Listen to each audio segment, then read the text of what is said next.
கிறிஸ்துவுக்குள் பிரியமானவர்களே, இன்றைய இறைவார்த்தை, நீங்கள் வாழ்த்தி கூறிய அமைதி இல்லத்தாரிடம் தங்கும்.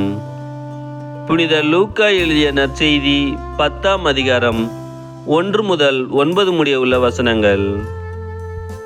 அக்காலத்தில் இயேசு 72 பேரை நியமித்து அவர்களை தாம் போக இருந்த எல்லா ஊர்களுக்கும் இடங்களுக்கும் தமக்கு முன்பே இருவராக அனுப்பினார்.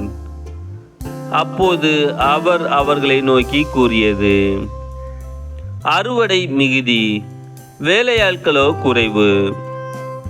ஆகையால் தமது அறுவடைக்கு தேவையான வேலையாட்களை அனுப்பும்படி அறுவடையின் உரிமையாளரிடம் மன்றாடுங்கள். புறப்பட்டு போங்கள். ஓநாய்களிடையே ஆட்டுக்குட்டிகளை அனுப்புவது போல் உங்களை நான் அனுப்புகிறேன். பணப்பையோ வேறு பையோ மிதியடிகளோ எதுவும் நீங்கள் எடுத்து செல்ல வேண்டாம். வழியில் எவருக்கும் வணக்கம் செலுத்த வேண்டாம். நீங்கள் எந்த வீட்டுக்குள் சென்றாலும் இந்த வீட்டுக்கு அமைதி உண்டாகுக என முதலில் கூறுங்கள். அமைதியை விரும்புவர் அங்கு இருந்தால் நீங்கள் வாழ்த்தி கூறிய அமைதி அவரிடம் தங்கும். இல்லாவிட்டால் அது உங்களிடமே திரும்பிவிடும்.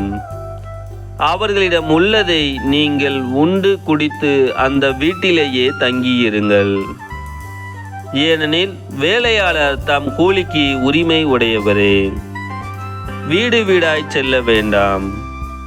நீங்கள் செல்லும் ஊரில் உங்களை ஏற்றுக்கொண்டால் உங்களுக்கு பரிமாறுவதை உண்ணுங்கள். அங்கு உடல் நலம் குன்றியோரை குணமாக்கி இறையாட்சி அவர்களை நெருங்கி வந்துவிட்டது எனச் சொல்லுங்கள்.